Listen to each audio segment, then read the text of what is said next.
Assalamualaikum warahmatullahi wabarakatuh. Pada video kali ini kita akan bahas mengenai salah satu materi untuk IPS, yakni materi tentang pajak. Nah, pada video kali ini akan membahas mengenai berbagai materi tentang pajak, antara lain pengertian dan ciri-ciri pajak, prinsip-prinsip pajak, landasan hukum pajak, kemudian arti dan makna logo pajak, asas pajak, kemudian ada fungsi dari pajak, jenis-jenis pajak, jenis tarif pajak, pungutan resmi selain pajak, dan juga perbedaan pajak dengan retribusi. Mari kita bahas materi mengenai pajak secara ringkas, lugas, dan semoga jelas. Yang pertama kita bahas adalah mengenai pengertian dari pajak. Pajak dapat diartikan sebagai pembayaran atau iuran wajib rakyat kepada negara berdasarkan undang-undang yang dapat dipaksakan tanpa balas jasa yang secara langsung dirasakan oleh wajib pajak yang membayarnya. Ini merupakan pengertian dari pajak berdasarkan undang-undang. Adapun ciri dari pajak yaitu iuran wajib yang dikenakan kepada masyarakat wajib pajak, iuran wajib yang ditetapkan dengan norma-norma atau aturan hukum, dipergunakan untuk membiayai kepentingan umum, bertujuan untuk meningkatkan kesejahteraan masyarakat, dan yang terakhir balas jasanya tidak diterima secara langsung. Ini merupakan pengertian dari pajak beserta ciri-cirinya.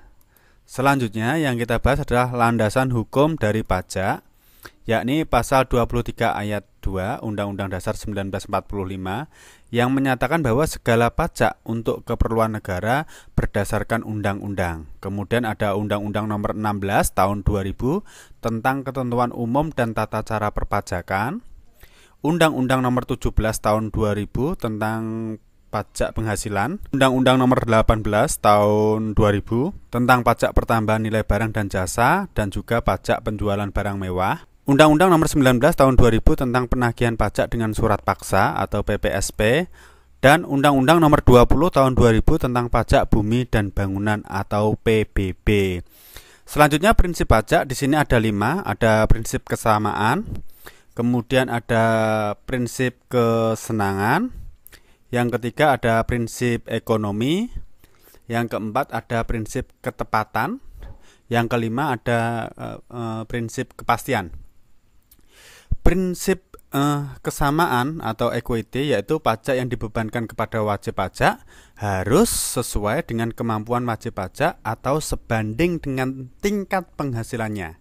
Adapun prinsip kesenangan atau kecocokan yaitu pajak yang dipungut hendaknya tidak memberatkan wajib pajak. Kemudian prinsip ekonomi yaitu pada saat menetapkan dan memungut pajak harus mempertimbangkan biaya pemungutan pajak. Hal ini jangan sampai biaya pemungutannya lebih tinggi dari pajak yang dikenakan. Selanjutnya prinsip ketepatan atau adequate, yakni pemungutan pajak hendaknya tidak menyulitkan posisi belanja pemerintah, dan yang terakhir adalah prinsip kepastian atau certainty, yaitu pajak dalam pungutannya harus tegas, jelas, dan ada kepastian hukum, baik itu cara penghitungannya maupun cara pembayarannya. Ini merupakan prinsip-prinsip atau syarat pemungutan pajak. Kemudian logo Direktorat Jenderal Pajak itu dulunya seperti ini, kemudian berubah menjadi ini. Apa arti dari logo ini? Nah, bentuk luar lebih rounded melambangkan friendliness dan fleksibilitas. Bentuk dalam yang kotak melambangkan aturan yang tegas. Kotak ini melambangkan aturan yang tegas. Kemudian dua bentuk identik yang dipresentasikan oleh warna yang berbeda menggambarkan keadilan yang dijunjung oleh DJP. Ini ada warna emas, ini ada warna biru ketuaan. Adapun warna emas itu melambangkan kesejahteraan, kuning di sini bagian kuning itu kemitraan yang bersahabat, biru itu profesionalisme, dan biru yang kehitaman ini adalah ketegasan. Ini merupakan logo Direktorat Jenderal Pajak terbaru. Selanjutnya asas dalam pajak yang pertama adalah asas domisili atau tempat tinggal, yaitu cara pemungutan pajak yang didasarkan pada domisili atau tempat tinggal wajib pajak. Wajib pajak yang berkediaman di Indonesia dikenakan pajak atas segala penghasilan yang diperoleh baik di Indonesia maupun di luar negeri. Adapun yang dimaksud wajib pajak itu adalah orang atau badan yang menurut undang-undang diharuskan melakukan tindakan-tindakan perpajakan seperti mencari atau mendapatkan nomor pokok wajib pajak atau NPWP di kantor Dirjen Pajak. Juga menghitung besarnya pajak dan menyetorkan pajak ke kas negara. Ini merupakan pengertian dari wajib pajak. Yang kedua adalah asas sumber, yaitu cara pemungutan pajak yang didasarkan pada sumber pendapatannya. Setiap orang yang menerima penghasilan dari Indonesia akan dikenakan pajak oleh negara Indonesia, walaupun orang tersebut tinggal di luar negeri. Makanya ada TKW itu diberikan julukan pahlawan devisa. Mereka kerjanya di luar negeri tetapi memberikan pendapatan devisa bagi negara Indonesia. Yang ketiga adalah asas kebangsaan, yaitu cara pemungutan pajak yang tidak tergantung kepada kebangsaan wajib pajak. Setiap orang asing yang bertempat tinggal di Indonesia diwajibkan untuk membayar pajak. Ini merupakan asas dari pajak. Adapun fungsi pajak, yang pertama adalah fungsi budgeter, yang kedua adalah fungsi alokasi, yang ketiga adalah fungsi distribusi, dan yang keempat adalah fungsi regulasi. Apa itu fungsi budgeter? Yaitu pajak berfungsi sebagai sumber utama kas negara. Kemudian fungsi alokasi, pajak berfungsi sebagai sumber pembiayaan pembangunan. Fungsi distribusi dipergunakan untuk berbagai sektor pembangunan secara merata, distribusikan, disebarkan secara merata. Adapun fungsi regulasi, yaitu pajak berfungsi sebagai salah satu alat pengatur kegiatan ekonomi. Kemudian jenis-jenis pajak, menurut golongannya pajak itu dibagi dua. Yang pertama adalah pajak langsung, yaitu pajak yang harus ditanggung sendiri oleh wajib pajak dan tidak dapat dilimpahkan kepada orang lain. Adapun contohnya yakni pajak penghasilan atau PPH, pajak bumi dan bangunan, dan pajak kendaraan bermotor. Ini merupakan contoh dari pajak langsung. Yang kedua adalah pajak tidak langsung, yakni pajak yang harus dibayar oleh wajib pajak, akan tetapi jumlah pajak yang harus dibayarkan itu dapat digeser ke pihak lain secara tidak langsung. Contohnya pajak penjualan, pajak pertambahan nilai atau PPN, biaya balik nama atau BBN, dan cukai. Ini merupakan contoh pajak tidak langsung. Kemudian pajak menurut wewenang pemungutannya dibagi juga menjadi dua.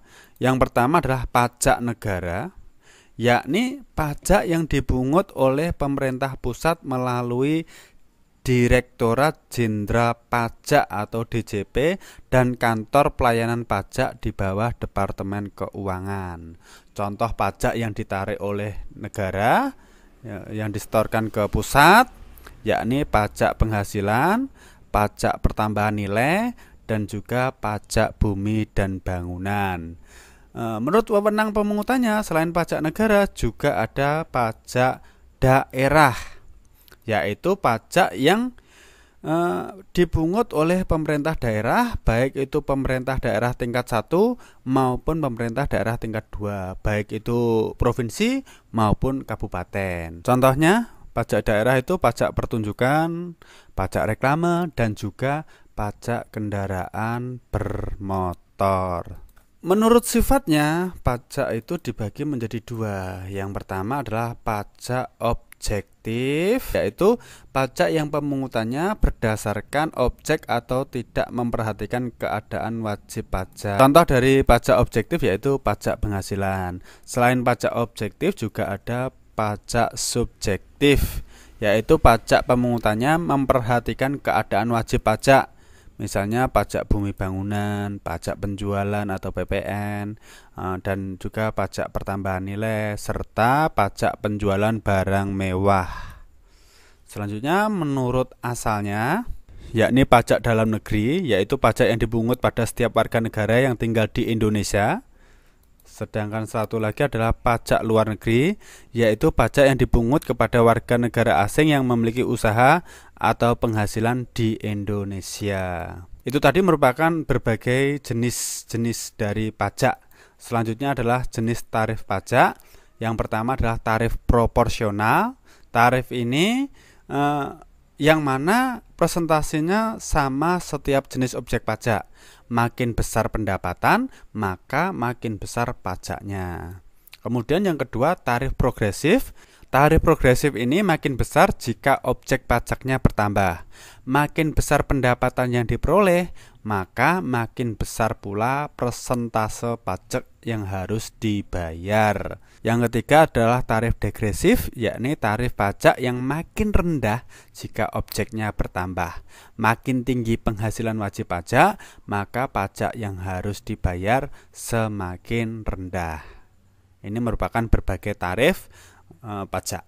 Selanjutnya, pungutan resmi selain pajak ada retribusi. Retribusi itu adalah iuran atau pungutan yang dikenakan kepada masyarakat karena menggunakan fasilitas yang disediakan oleh negara atau pemerintah dan disetorkan melalui kas negara yang kemudian uangnya digunakan untuk pembangunan sarana sesuai dengan jenis retribusinya. Contohnya pelayanan kebersihan, retribusi pelayanan parkir, ada retribusi izin mendirikan bangunan, retribusi izin usaha perizinan, pengujian kendaraan bermotor. Itu tadi merupakan contoh dari retribusi. Selanjutnya ada cukai. Cukai itu merupakan iuran yang dibayarkan oleh rakyat atas pemakaian barang-barang tertentu. Barang yang terkena cukai itu bukanlah semua jenis barang, melainkan hanya beberapa jenis barang yang memiliki karakteristik tertentu. Contohnya saja, barang yang peredarannya perlu untuk diawasi, barang yang dikonsumsi perlu untuk dikendalikan. Dalam pemakaian atau konsumsi memungkinkan menimbulkan dampak negatif bagi masyarakat atau lingkungannya. Contohnya saja cukai untuk alkohol, cukai untuk hasil tembakau seperti cerutu, sigaret, rokok, dan olahan tembakau lainnya. Itu nanti terkena cukai. Kalian bisa melihat bungkus rokok, di sana nanti ada tulisan cukainya. Selanjutnya yang ketiga adalah bea masuk dan bea keluar. Bea masuk ini artinya adalah pungutan yang dilakukan oleh negara berdasarkan undang-undang pabean yang dikenakan terhadap barang-barang impor atau barang-barang yang dimasukkan ke dalam negeri Indonesia. Sedangkan bea keluar itu adalah pungutan yang dilakukan oleh negara berdasarkan undang-undang untuk barang-barang yang diekspor ke luar negeri. Selanjutnya yang terakhir adalah pungutan lain yang legal berupa sumbangan wajib.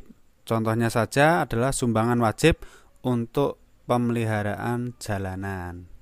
Ini merupakan pungutan resmi selain pajak. Kemudian sebenarnya apa sih perbedaan retribusi dengan pajak? Kalau retribusi itu ditetapkan berdasarkan pada peraturan pemerintah atau peraturan di bawahnya.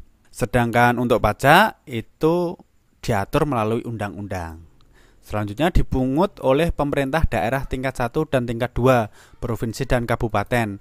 Sedangkan pajak pemungutannya adalah pemerintah pusat dan pemerintah daerah. Perbedaan selanjutnya adalah kalau retribusi itu memperoleh jasa timbal balik yang langsung bisa ditunjukkan. Sedangkan pajak tidak mendapatkan jasa atau timbal balik secara langsung yang dapat ditunjukkan. Yang keempat, dikenakan terhadap orang atau badan yang menikmati fasilitas pemerintah, sedangkan pajak diterapkan kepada semua pihak yang memenuhi persyaratan yang ditetapkan dalam peraturan perundang-undangan yang membayar pajak. Selanjutnya yang terakhir, retribusi tidak memiliki sifat yang memaksa, sedangkan pajak bisa dipaksakan. Apabila tidak mematuhi bisa dikenakan sanksi pidana maupun perdata. Ini merupakan perbedaan antara retribusi dengan pajak. Demikianlah materi mengenai pajak. semoga bermanfaat. Mohon maaf apabila ada kesalahan. Wassalamualaikum warahmatullahi wabarakatuh.